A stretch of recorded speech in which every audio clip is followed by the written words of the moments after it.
تیسری خاتون آپ صلی اللہ علیہ وسلم کی زندگی میں بحیثیت بیوی کے آئیں وہ سیدہ عائشہ رضی اللہ تعالیٰ عنہا تھیں۔ یہ رشتہ بھی خولہ بنت حکیم نے ہی کروایا تھا، آپ کے دوست تھے سیدنا ابوبکر صدیق۔ مکہ میں ہی ان کا رشتہ اللہ کے نبی صلی اللہ علیہ وسلم کے ساتھ ہو گیا تھا، اور ایک دوستی تھی، ایک بھائی چارگی تھی۔ تو مشرکین میں دور جاہلیت میں ایک عیب سمجھا جاتا تھا کہ اس طرح کے تعلقات میں کوئی رشتہ داری بھی قائم کی جائے۔ سیدنا ابوبکر صدیق کو پھر آپ صلی اللہ علیہ وسلم نے بتایا کہ یہ اسلام میں اس طرح کا کوئی حکم نہیں ہے۔ عقد نکاح وہ ان کا مکہ میں ہو گیا اللہ کے نبی صلی اللہ علیہ وسلم کے ساتھ، اور پھر سن 1 ہجری یعنی ہجرت کے پہلے ہی سال اللہ کے نبی صلی اللہ علیہ وسلم کی ان کے ساتھ جو ہے وہ شادی مکمل طے پا گئی، یعنی رخصتی ہو گئی۔ خود فرماتی ہیں صحیح بخاری اور دیگر کتب حدیث میں حدیث موجود ہے کہ جس وقت یہ عقد ہوا تھا، نکاح ہوا تھا، اس وقت میری عمر 6 سال تھی، اور جس وقت رخصتی ہوئی اس وقت میری عمر 9 سال تھی۔ اپنے کھلونے گڑیاں وغیرہ بھی یہ رخصتی میں لے کر آئی تھی، ان کی سہیلیاں بھی ساتھ میں تھیں۔ بڑی ہی بھولی بھالی سی اور پاک دامن باعزت خاتون تھیں، اور قرآن مجید میں جب ہم یہ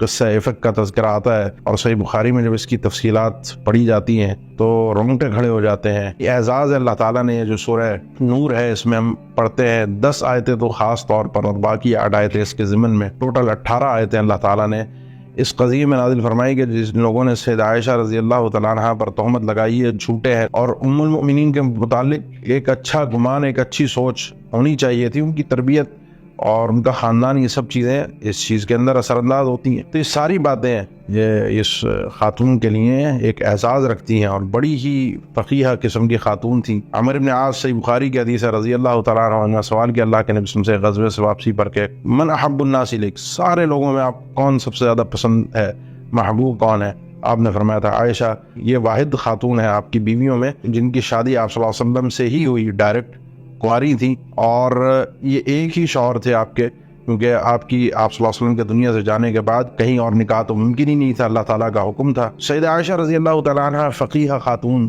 گھر کے مسائل، خواتین کے مسائل اور میاں بیوی کے تعلقات کے معاملات کے کئی ایسے چیزیں جس میں صحابہ بھی بعض اوقات سے ان کو علم نہ ہوتا تو ام المؤمنین سے ہی پتہ کرواتے تھے، اور بڑی سمجھدار قسم کی خاتون تھیں۔ 18 سال کی عمر میں بیوہ ہو گئی تھی، اور پھر تقریباً سن 58 ہجری راجع قول کے مطابق، اور بھی مختلف اقوال ہیں، سن 58 ہجری میں مدینہ میں ان کی وفات ہے اور بقیع میں ان کی تدفین ہے۔ بڑی ہی پرمغز زندگی گزاری، پرسکون زندگی گزاری، اور علم و حکمت سے بھری ہوئی زندگی گزاری، اور اپنی زندگی کے اندر بڑے ہی خیر کے کام کیے، بڑے ہی لوگوں کی تربیت کے اور مصلحانہ کام کیے۔